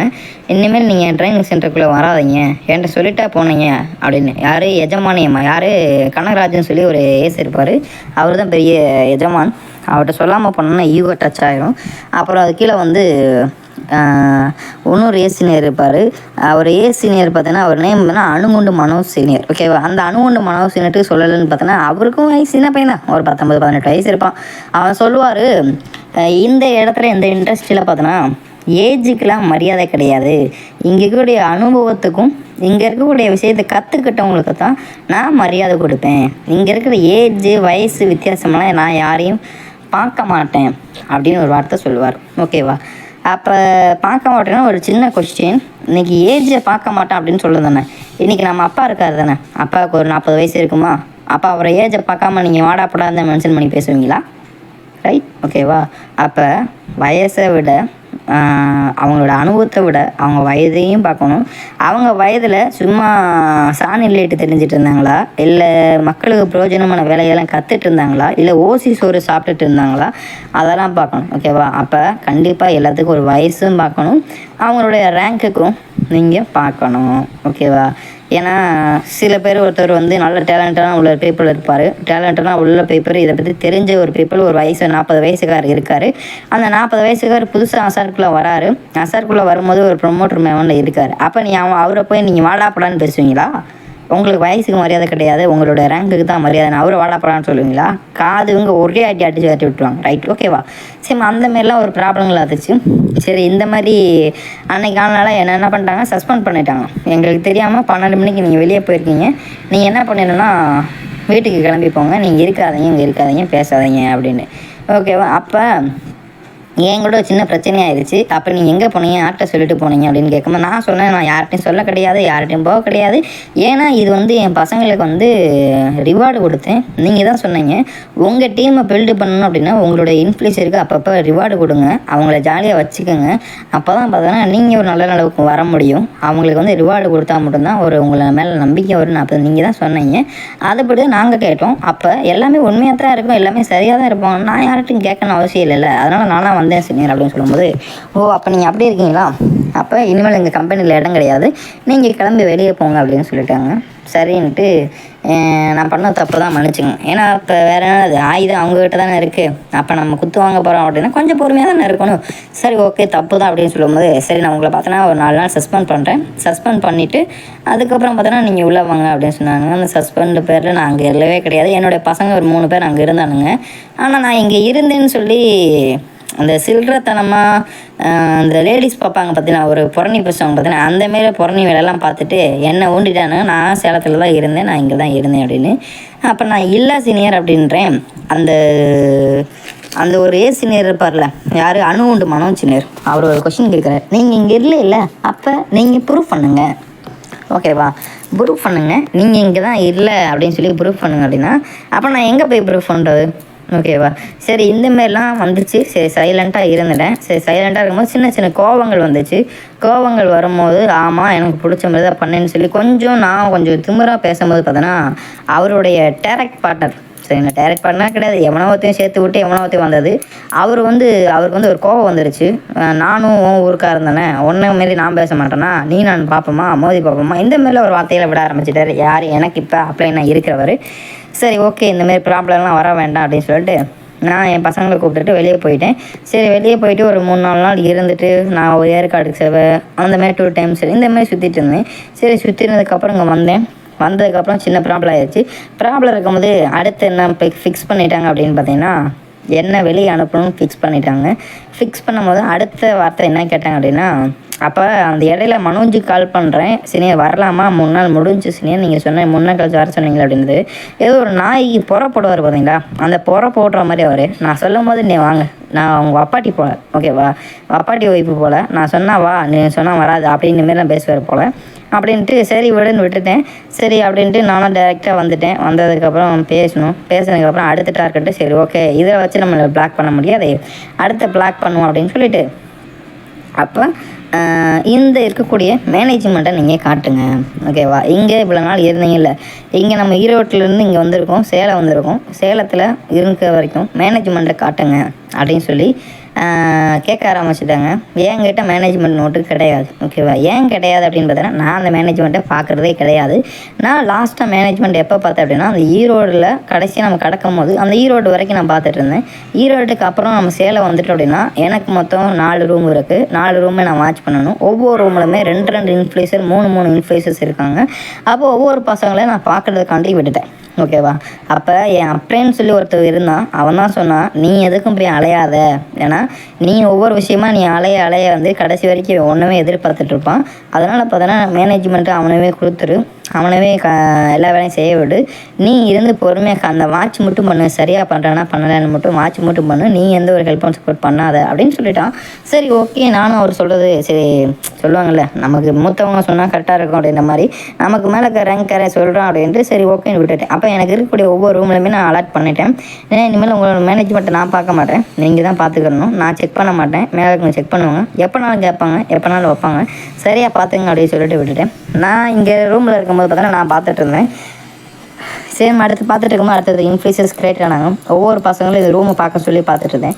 ஆனால் அந்த மேனேஜ்மெண்ட்டில் அமௌண்ட் எல்லாமே அந்த வருவாங்கள்ல, ஒவ்வொரு பையன் உள்ளே வரான் அப்படின்னா ஒவ்வொரு பையனுக்கும் 2000 வாங்கணும். அந்த 2000 வாங்கும் போது இங்கே ஆஃபீஸுக்கு பார்த்தோன்னா அந்த ரெண்ட் கட்டுறதுக்காண்டி 3000 நம்ம கொடுத்தாகணும். அப்புறம் பார்த்தீங்கன்னா அந்த 3000 வச்சு தான் அவங்க என்ன பண்ணுவோம், அந்த 300 கொடுத்தாகணும் ஆஃபீஸுக்கு. அந்த 300 வச்சு தான் தண்ணி கொடுக்குறது, பேப்பர் கொடு, எல்லாமே நம்மளுடைய காசு தான், ஓகேவா. அவங்க காசு ஒன்றும் கிடையாது, எல்லாமே இந்தமாரி காசு தான். சரி ஓகேன்ட்டு இந்த மாதிரி கணக்கு வரும்போது என்கிட்ட மேனேஜ்மெண்ட் நோட்டு கேட்டாங்க. அப்போ நான் என்னோடய டவுனோட இன்ஃப்ளூயன்ஸ்லாம் கேட்டேன். தம்பியெல்லாம் உங்களை தான் நான் ரூமெல்லாம் பார்க்க சொன்னேன், உங்ககிட்ட நோட்டெலாம் பார்க்க சொன்னாங்கல்ல, நோட்டெலாம் பார்த்தீங்கள, நான் முன்னாடி ஆல்ரெடி நோட்டெல்லாம் கரெக்டாக வச்சுருங்க சொன்னேன்ல, இன்றைக்கி கேட்குறாங்க உங்கள் நோட்டை கொண்டு வாங்க அப்படின்னு சொல்லி கேட்கும் போது அவங்க எல்லாமே முழிக்கிறானுங்க. அண்ணே நான் பார்க்க கிடையாதுனே, நான் எழுதலைனே, பயமாக இருக்குனே, அப்படின்னு இப்படின்னு சொல்லி பயப்பட ஆரம்பிச்சிட்டாங்க. சரி பயப்பட ஆரம்பிச்சிட்டும் போது சரி ஒரே வாரம் தான், ஏன்டா அப்படி பண்ணுறீங்க, நான் முன்ன கூட சொன்னேன் இல்லை சரியாக பார்த்துருங்கண்ணே, சரி விடுங்கடா அப்படின்னு சொல்லி உள்ளே போயிட்டேன். அப்போ நான் சொல்லிட்டேன், நான் பார்க்க கிடையாது, பசங்க தான் பார்த்துட்ருக்கானுங்க, சரி இந்த நோட்டு அவங்ககிட்ட தான் இருக்கும், எங்கே இருக்குன்னு தெரியல, பார்த்து எழுத சொல்லிட்டேன்னு. உடனே தெரியாது, உடனே கண்டுபிடிச்சோன்னா அவங்க பசங்கள்கிட்ட வந்து என்ன சொல்லிட்டானுங்க, மேலே இருக்கவன், நீ தானே நோட்டை எழுதணும், பட் நீ எழுதல தானே, நீ என்ன பண்ணினா நோட்டை நான் பார்க்க கிடையாது, யோகேஷ் தான் பார்த்தாரு அப்படின்னு சொல்லிட்டு நீ அவர் பேரை சொல்லி விட்டுரு அப்படின்ன மாரி ஒரு வார்த்தை சொல்லி விட்டாங்க. அப்போ அவங்க என்ன பண்ணுறாங்க, நாங்கள் சும்மா காய்கறி தான் வாங்குவோம், கடைக்கு தான் போவோம், எனக்கு மேனேஜ்மெண்ட்டுக்கெலாம் சம்மந்தம் இல்லை அப்படின்ன மாரி சொல்லிட்டு போயிட்டாங்க, ஓகேவா. மேனேஜ்மெண்ட்டு முதல்ல முட்டா பயலுக மேலே இருக்கணும்னு கூட புரியுமான்னு கூட தெரியல. அந்த காசை வச்சுருக்கேன் நான் தான், ஓகேவா. அந்த காசு எவ்வளோ வந்துச்சு, மொத்தம் எவ்வளோ இருக்குது, எவ்வளோ செலவானது, இதெல்லாம் எழுத சொன்னது எனக்கு இன்ஃப்ளூயன்சர்ஸில் எழுத சொன்னது, ஓகேவா. அப்போ அந்த பையன் பார்த்தோன்னா எதுவுமே எழுத கிடையாது. அப்போ நான் பொறுப்பு கிடையாதுல்ல. இப்போ என்கிட்ட ஒரு 10 பேர் வராங்க அப்படின்னா அந்த 10 பேர் வராங்கன்னா 10 20 அது 20,000 காசு வருதுன்னு என்கிட்ட அந்த காசு இருக்குது, ரைட், ஓகே. நான் எழுத சொன்னேன் இல்லை, அவர் எழுதணும்ல, இன்றைக்கி 10 பேர் வந்திருக்காங்க, இந்த 10 பேர்கிட்ட 20,000 இருக்குது, இந்த 20,000 காசு இருக்குது அப்படின்னு சொல்லும்போது அவர் என்கிட்ட கேட்கலாம் தானே, சீனியர் நீங்கள் 20,000 கையில் இருக்குது, அந்த 20,000 காசு வச்சுங்க என்கிட்ட கேட்கலாம் தானே, ஓகே இந்த காசு என்கிட்ட இருக்குன்னு சொல்லி நான் அந்த இடத்துல ப்ரூஃப் காட்டவில்லை, நான் அந்த மாதிரி தான் அவங்க எழுத சொன்னேன், அந்த காசு என்கிட்ட தான் இருந்துச்சு. ஆனால் இவனுக்கு என்ன சொல்லிட்டாங்க, காசு யார் வச்சுருக்கேன் நீ தான் எழுதணும்னு சொல்லிட்டானுங்க. பட் ஆல்ரெடி என்ன சொன்னாங்க, ஏன் அப்ளைன் என்ன சொன்னால், நீ எதை எழுத வேண்டாம், அவங்க எழுதிக்கிடுவானுங்க, நீ அந்த இதை மட்டும் கரெக்டாக மட்டும் பார்த்துக்க அப்படின்னு சொன்னான். ஆனால் அந்த இடத்துல ஒரு பத்தினி வேஷம் போட்டானுங்க. நீ தான் பண்ண, அப்படி தான் பண்ண, இப்படி தான் பண்ணன்னு சொல்லிட்டானுங்க. சரி ஓகேன்னு சொல்லிட்டு சரி நோட்டு கேட்டானுங்களா, நோட்டு கேட்கணும், இப்போ பசங்களையும் காப்பாற்றி ஆகணும் அப்படின்ட்டு போது என்கிட்ட ஃபோன்லேயே பார்த்தோன்னா காத்தா புக்குன்னு சொல்லி ஒரு ரிசிப்டர் இருக்குது. அதுலேயே சில பேர்த்துக்கு நான் எழுதி வச்சுருப்பேன் சிலது. அப்போ அந்தமாரி பார்க்கும்போது நான் ஜிபே ஹிஸ்ட்ரியை செக் பண்ணும்போது பார்த்தோன்னா இவ்வளோ செலவு வச்சுருக்கேன்னு சொல்லி தெரியுது. அப்போ இதை வச்சு நான் என்ன பண்ணிட்டேன், புதுசாக ஒரு டைரியை நான் மேக் பண்ணிட்டேன். ஓகேவா, ஏன்னா இப்போ இது இல்லை அவங்க கேட்டிருக்காங்களே அப்படின்ட்டு நான் புதுசாக மேக் பண்ணிட்டேன். அப்போ மேக் பண்ணிவிட்டு கொடுத்துட்டேன், இந்த இருக்குது உங்கள் கணக்கு வழக்கு செக் பண்ணிக்கோங்க அப்படின்ட்டு. அப்போ அவங்க கொடுத்த கணக்குக்கும் இதுக்கும் கரெக்டாக தான் இருந்துச்சு. கரெக்டாக இருக்கும் போது அடுத்த வார்த்தை, ஏன்னா என்னை வெளியே அனுப்பணும் கன்ஃபார்ம் ஆயிடுச்சுல. ஓகேவா, அப்போ அடுத்த வார்த்தை அவங்களால எதுவும் வர முடியல, எதுவுமே கண்டுபிடிக்க முடியல. அப்போ கண்டுபிடிக்க முடியலன்னா அடுத்த ஸ்டெப்பு என்ன ஆயிடுச்சுன்னு பார்த்தீங்கன்னா, என்ற கேட்டது ஒரு 3 மாதத்துக்கான தகவல் தான் கேட்டாங்க. அது 3 மாத தகவல் சரியாக இருந்தனால என்னட்டாங்கன்னா, அடுத்து 3 மாதத்துக்கு மேலே ஒரு 7 மாதமாக இருந்த கணக்கெல்லாம் காட்டுங்க அப்படின்னு சொல்லிட்டாங்க. நம்ம நேற்று சாப்பிட்டதே நம்ம நினைவில் இருக்குமானா இருக்காது. இதில் 7 மாதமாக இருந்த கணக்கு வழக்கெல்லாம் எங்கே இருக்குன்னு கேட்டோன்னா, அதெல்லாம் நோட்டு வச்சுருந்தேன். அந்த நோட்டையும் எங்கே போச்சுன்னு தெரியல. சரி ரூமில் இருந்த பசங்க யாரோ எடுத்துட்டாங்க போல். சரின்ட்டு அதெல்லாம் இல்லை அப்படின்னு சொல்லிட்டு ஷேர் பண்ணிட்டேன். அப்போ எனக்கு தெரியாது, நீங்கள் தான் அமௌண்ட்லாம் பார்த்தீங்கன்னா சீட் பண்ணியிருக்கீங்க அப்படின்னு மாரி விஷயங்கள் ஆயிடுச்சு. நான் சீட் பண்ணவே கிடையாது அப்படின்னு சொன்னேன். அப்போ சரி ஓகே, நீங்கள் சீட் பண்ண மாதிரியே இருக்கட்டும், நான் நீங்கள் கிளம்புங்க அப்படின்னு சொன்னாங்க. சரி நான் கிளம்பிக்கிறேன். அப்போ என்னுடைய காசு உள்ளே கிடக்கு. ஏன்னா நான் ஈரோட்டிலேருந்து சேலத்துக்கு வந்தேன். சேலத்துக்கு வரும்போது பார்த்தீங்கன்னா இந்த ரூமுக்கு கை காசு போட்டிருக்கேன். மொத்தம் ஒரு 65,000 ஒரு 73,000 கணக்கு உள்ளே இருக்குது. அந்த காசை என்கிட்ட கொடுங்க, நான் காலி பண்ணி போயிடுறேன் அப்படின்னு சொல்லும் போது ஒரு வார்த்தை விட்டார். யார், அணுகுண்டு மனோஜும் பால்டாப்பா கோபிநாத்தும் அப்புறம் கனகராஜும் கேட்டானுங்க. என்ன கேட்டானுங்கன்னு அப்படின்னா, நீங்கள் இந்த இடத்துல காசு போட்டிருக்கீங்க அப்படின்னு ப்ரூஃப் இருக்கா, இந்த வீட்டுக்கு ப்ரூஃப் இருக்கா அப்படின்னு சொல்லி ஒரு கேள்வி கேட்டானு. ஓகேவா, ப்ரூஃபுக்கு நிரூபிச்சுட்டு நீங்கள் வாங்கிட்டு போங்கன்னு சொல்லிட்டான். ஓகேவா, அப்போ அந்த ப்ரூஃபு நிரூபிக்கிறீங்க அப்படின்னு சொல்லிட்டு இதுக்காண்டி நான் எங்கே போய் ப்ரூஃபை தேட முடியும்?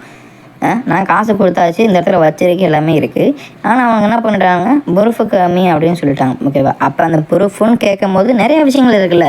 அப்போ இன்றைக்கி நான் கேட்கலாம் தானே. இன்றைக்கி அவர் ஏசா இருக்கார், சரியா, நீ ஏசா இருந்து ஒரு 1.5 வருஷமாக இருக்கார். அந்த 1.5 வருஷத்தில் ஒரு ட்ரைனிங் சென்டரில் ஒரு டைமுக்கு ஒரு 40 பேர் வராங்க அப்படின்னா, அந்த 40 பேருமே 300 கொடுக்குறாங்க அப்படின்னா, அப்போ அது எவ்வளோ கணக்கு இருக்கும்?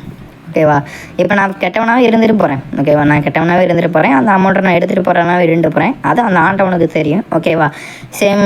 ஏன்னா இந்த வீடியோ ஏன் போட்டுருக்கேன் அப்படின்னா, நான் இன்றைக்கி இருக்கக்கூடிய அந்த ட்ரைனிங் சென்டரில் என்ன சொல்லியிருக்காங்கன்னா, நான் 2 லட்ச ரூபா எடுத்துகிட்டு போயிட்டேன்னா, ஆல்ரெடி என் காசே ஒரு 70 இழந்துட்டேன்னு சொல்லி ஒரு வருத்தத்தில் போயிட்டுருக்கேன். ஆனால் அதில் நான் ஒரு 2 லட்ச ரூபா எடுத்துகிட்டு போயிட்டேனாமா, அதனால் அவங்க வந்து விரட்டிட்டாங்கனாமா, நான் ஸ்கேம் பண்ணிட்டேனாமா. ஸ்கேம் பண்ணதுன்னு சொல்லி அவனால் ப்ரூவ் பண்ண முடியுமா? இல்லை 2 லட்ச ரூபா அவங்களால ப்ரூஃப் பண்ண முடியுமா? முடியாது. கேட்டால் அவங்க என்ன பண்ணுவானுங்க, இந்தமாரி நோட்டை காட்டுன்னுவானுங்க. ஓகேவா, இப்படி தான் பேச்சு இருக்கும். சேம் சொல்லுவாங்கள்ல, ஒரு தண்ணியில் எழுதுனது எழுத்து அது யாராலும் கண்டுபிடிக்க முடியாது, அந்த மாதிரி போயிடுச்சு. சரி ஓகே போட்டுன்னு சொல்லி விட்டாச்சு. அப்போ தான் யோசிக்கிறேன், நான் இந்த மாதிரிலாம் கேட்கும் போது, இந்த மேனேஜ்மெண்ட்லாம் கேட்கும் போது அவங்களுடைய இடத்துல இருந்து கேட்கக்கூடியது ரைட் ஓகே. இனி நம்ம கேட்கலாமா? சரி நான் கேட்கல, இனி கேட்கக்கூடிய ரைட்ஸ் எனக்கு கிடையாது. உங்களுக்கு அங்கே இருக்கக்கூடிய பசங்க நீங்கள் கேட்க முடியுமான்னு பாருங்கள். ஓகேவா, ஏன் அப்படின்னு பார்த்தீங்கன்னா, காளாம்பாளையம் அப்படின்னு சொல்லி ஒரு இடத்துல இருந்தோம்ல, காளாம்பாளையத்தில் பால் டப்பா கோபி இருந்தார்ல ரூமு, அந்த ரூமில் பார்த்தீங்கன்னா கிட்டத்தட்ட ஒரு 40லேருந்து ஒரு 50 பேர் கணக்கில் அந்த ரூமில் இருந்திருப்பாங்க. பெருமையாக சொல்லுவார், என்னங்கடா ஒரு 10 பேரை வச்சு உங்களால் பார்க்க முடியல, நாங்களாம் 50 பேர் 60 பேரை வச்சு பார்த்துருக்கோம்ல, நாங்களாம் அந்த வீட்டை நாங்கள் வச்சு பார்க்கலையா அப்படின்னு பெருமையெல்லாம் பேசுவார். ஓகேவா, அந்த பெருமை அர்ஜுந்தன் என்ன சொன்னாங்க, என்ன பண்ணியிருக்காரு அப்படின்னா, எங்ககிட்ட சொன்னார், ஒரு நாள் நாங்கள் காளாம்பழத்துக்கு வீட்டு மாறி இருக்கோம், அதுக்கு கொஞ்சம் காசு கைப்பிடிக்குது, ஒரு 20,000 கணக்கில் உள்ளே போட்டிருக்கேன் நான், அதுக்கு நீங்கள் காசு தங்கன்னு சொல்லிட்டு எங்கள் கிட்டலாம் வந்து தலைக்கு ஒரு 1,000 2,000 கணக்கில் எங்கிட்ட பிடிங்கிட்டு போனார். ஓகேவா, அப்போ காளாம்பாளையத்துலேருந்து கணுவாய் வரும்போது எத்தனை வீடு மாறினாங்கன்னா ஒரு 4 வீடு மாறி இருப்பாங்க. ஓகேவா, அப்போ இந்த காளாம்பாளையத்தில் அந்த 40 பேர் உள்ளே இருக்காங்க அப்படின்னா, அந்த 40 பேருமே 2,000 கொடுத்துருக்காங்க அப்படின்னா எவ்வளோ கணக்கு வருது?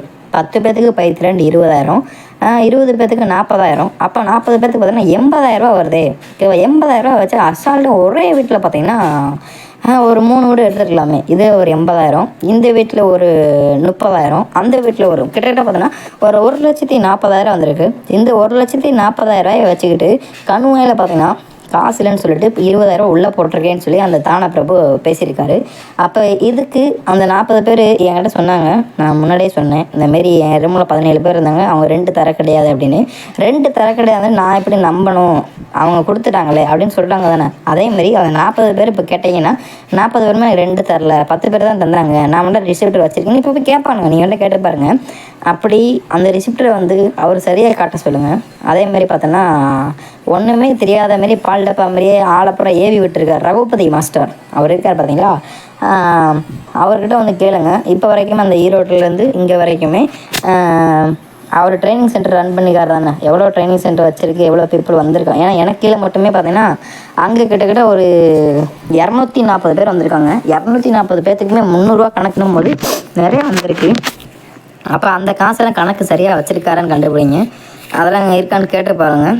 கேட்டு பார்த்தா தெளிவாக தெரிஞ்சுக்கோங்க. இந்தமாரி ஒரு ப்ராப்ளம் வந்துச்சு. சரி, இந்தமாரி ப்ராப்ளம் வரும்போது என்னுடைய கிளாஸில் பிரவீன் சொல்லி ஒருத்தர் இருந்தார், அவருக்கும் இந்தமாரி தான் ப்ராப்ளம் ஆச்சு. ஏன்னா அவர் தான் அதிகமாக எதிர்த்து பேசுவார், நானும் எதிர்த்து பேசுவேன். அப்போ இந்தமாரி எதிர்த்து பேசும்போது சரி இப்படியே பேசிட்டா நாளைக்கு நம்ம மேலே ஒரு மரியாதை போயிடும் அப்படின்ட்டு இவனுங்க ஒரு மரியாதை க்ரியேட் பண்ணுறதுக்காக இருக்கக்கூடிய எல்லா பவர் காயினுமே பார்த்தீங்கன்னா வெளியே பார்த்துட்டாங்க. அவனும் என்ன சொல்லிட்டானுங்கன்னா 3 லட்ச ரூபா நீ எடுத்துகிட்டு போயிட்ட, அதை வச்சு தான் நீ பைக்கு வாங்கியிருக்க, வீடு வாங்கியிருக்க, கார் வாங்கியிருக்கேன்னு சொல்லிட்டானுங்க. ஆமாம், இந்த காசை வச்சு சம்பாதிக்க போகிறானுங்க. ஆல்ரெடி இதுவே ஸ்கேமு தான், ஓகேவா? ஏன் அப்படின்னா இன்றைக்கி அங்கே இருக்கக்கூடிய ஒரு 400 பேர் இருக்காங்கன்னா மொத்தம் ஒரு 30 ட்ரைனிங் சென்டர் இருக்குது அப்படின்னா 30 ட்ரைனிங் சென்டர் நான் குறை சொல்லலை, எல்லா ட்ரைனிங் சென்டருமே நல்லவங்க, அங்கே இருக்கக்கூடிய ஏசஸ் நல்லவங்க. ஆனால் இந்த சேலத்தில் இருக்கக்கூடிய இந்த 4-5 பரதேசி பயில ஏசென்ட் பேரில் எல்லாத்தையும் ஏமாற்றிட்டு இருக்கானுங்க, ஓகேவா? அதெல்லாம் பார்த்தோன்னா மேலே இருக்கவங்க ஏபிஓ கண்ணுக்கு வர வரைக்கும் ஷேர் பண்ணுங்க. அவங்களாம் இந்தமாரிலாம் பண்ணிகிட்ருக்காங்க, சரிங்களா? அப்புறம் எனக்கு இந்த இடத்துல நிறைய விஷயங்கள் கற்றுக் கொடுத்தாங்க. இதில் ரகுபதிலாம் இருக்கார், நைட்டு 10 மணி ஆச்சுன்னா வீட்டில் இருக்கிறத கண்டுபிடிக்க ரொம்ப கஷ்டம். அவர் பார்த்தீங்கன்னா எப்படி சொல்கிறது, ஒரு காஜி மாதிரி ஒரு சுற்றி பார்க்குற பீப்புள்.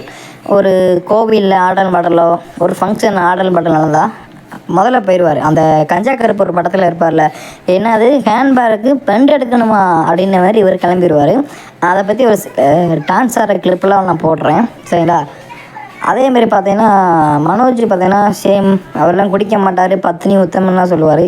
அவருடைய வீடியோஸும் நாங்கள் ஷேர் பண்ணுறோம். இந்தமாதிரி நிறையா விஷயங்கள் இருக்குது, பாருங்கள். ஏன்னா இந்தமாதிரி வீடியோஸ்லாம் நான் போடக்கூடாது, போடவும் மாட்டேன். இது போடுறதுனால எனக்கு என்னென்ன ப்ராப்ளம் வரப்போகுதுன்னு தெரியும். எது வந்தாலும் பார்த்துக்கலாமே, திறமைக்கு பரிசு, மோதி பார்க்கலாம், சரிங்களா? ஏன்னா நான் வந்து இதான் லாஸ்ட்டும் உங்களுக்கு வீடியோ போடக்கூடியது. அடுத்து இந்த அசால்ட்டில் சர்வே பண்ணேன், ஏன்னா பண்ணது தப்பு பண்ணிட்டீங்க, சரி ஓகே. இன்னி உள்ளே இருக்கீங்களா, நீங்கள் அடுத்த லெவலுக்கு எப்படி போக போகிறீங்க, எந்த மாதிரிலாம் வளர போகிறீங்க, உங்களுக்கு என்ன சப்போர்ட் வேணுமோ கண்டிப்பாக கேளுங்க, நான் உங்களுக்கு ஷேர் பண்ணுறேன். எந்த ஹெல்ப்போட சப்போர்ட்னு கேளுங்க. சாரி, நானும் அசால்ட்டை பற்றி தப்பாக பேசுகிறதுக்கு மன்னிச்சிடுங்க. இனிமேல் எந்த ஒரு நெகட்டிவ் வீடியோ வராது. சேம் கேர்ஃபுல்லாக இருங்க, சரிங்களா? இதுதான் நடந்தது, இப்படி தான் போயிட்டு இருந்தது. வாழ்க்கை வளமுடன், நல்லா இருங்க. நெக்ஸ்ட் ஒரு நல்ல கண்டென்ட்டில் பார்க்கலாம். கேர்ஃபுல்லாக இருங்க. இன்னும் நிறையா விஷயங்கள் பேசணும்னு நினச்சேன், ஆனால் இதுவே பார்த்தோன்னா ஒரு மூவி எடுக்கிற டைமிங் கணக்காக வந்துருச்சு.